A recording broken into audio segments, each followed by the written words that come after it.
Semangat pagi teman-teman sekalian, berjumpa kembali dengan Mang Didin Pawon Kefir.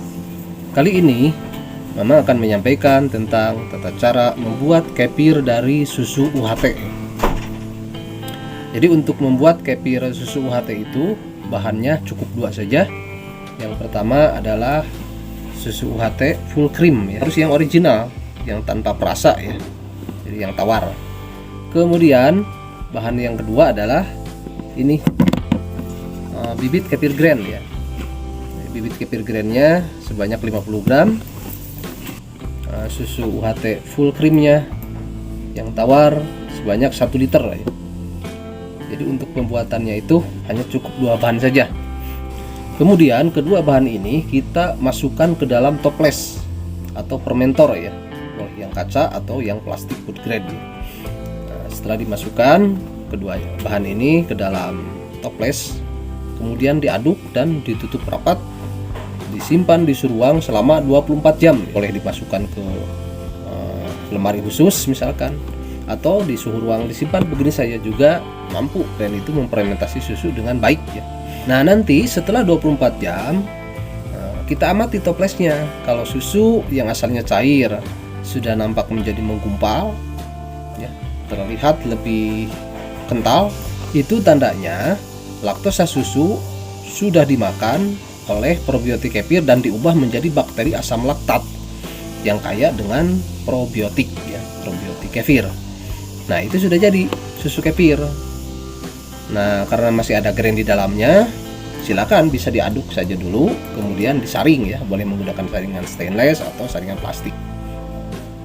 Jadi setelah 24 jam, setelah terlihat mengental, diaduk dan disaring. Setelah disaring, grainnya nanti dimasukkan ke dalam toples dan disimpan di dalam kulkas atau chiller ya. Jangan lupa ditambahkan susu segar untuk cadangan makanannya selama istirahat di kulkas. Kalau istirahatnya misalkan 1 hari, berarti ditambahkan susu segar dengan jumlah yang sama dengan grain. Kalau untuk 2 hari, berarti 2 kali lipatnya dari grain ya, ditambahkan susu segarnya. Kalau istirahatnya 3 hari, berarti ditambahkan susu segarnya sebanyak 3 kali lipat dari jumlah grain. Kemudian susu kefir yang sudah disaring, nah itu sudah bisa dikonsumsi ya. Atau kalau mau disimpan, belum mau dikonsumsi habis, silakan simpan di kulkas, itu bisa tahan 2 bulan dalam kondisi tertutup rapat. Yang jadi pertanyaan, bagaimana cara kita mendapatkan whey yang banyak? Jadi kalau dengan cara seperti tadi kan, fermentasikan 24 jam, tutup rapat, nanti tinggal saring, itu sudah jadi susu kefir yang terbuat dari susu UHT. Hanya masalahnya kalau misalkan kita ingin mendapatkan whey atau kefir whey yang banyak, bagaimana caranya?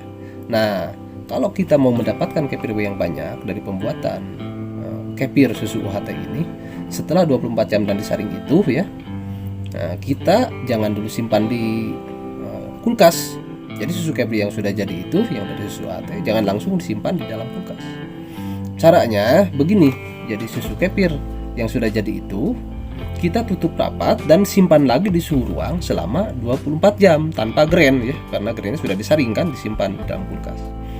Jadi susu kefir yang sudah jadi, yang terbuat dari susu UHT itu, tutup rapat lagi selama 24 jam di dalam toples di suhu ruang selama 24 jam. Nah nanti setelah 24 jam atau mungkin sebelum 24 jam juga bisa kita amati ya, nanti akan turun whey ke bawah sekitar 50%. Jadi curd-nya akan naik di atas sekitar 50% yang berwarna putih itu, dan di bawahnya akan menjadi lapisan whey atau cairan bening. Nah setelah timbul whey seperti itu, silakan, boleh teman-teman tinggal diambil saja whey-nya. Jadi kalau fermentornya yang ada keran di bagian bawahnya, tinggal dibuka saja kerannya dan teman-teman sudah mendapatkan kefir whey. Dan yang di atas, yang di dalamnya itu berarti tinggal yang curd-nya saja, yang putih saja, sudah jadi kefir prima ya. Begitulah teman-teman. Bagaimana kalau kita misalkan mau mendapatkan whey dari pembuatan kefir susu UHT ini ya? Caranya cukup dengan lakukan second fermentasi 24 jam di suhu ruang non grain ya. Dan nanti akan didapatkanlah whey yang sangat banyak.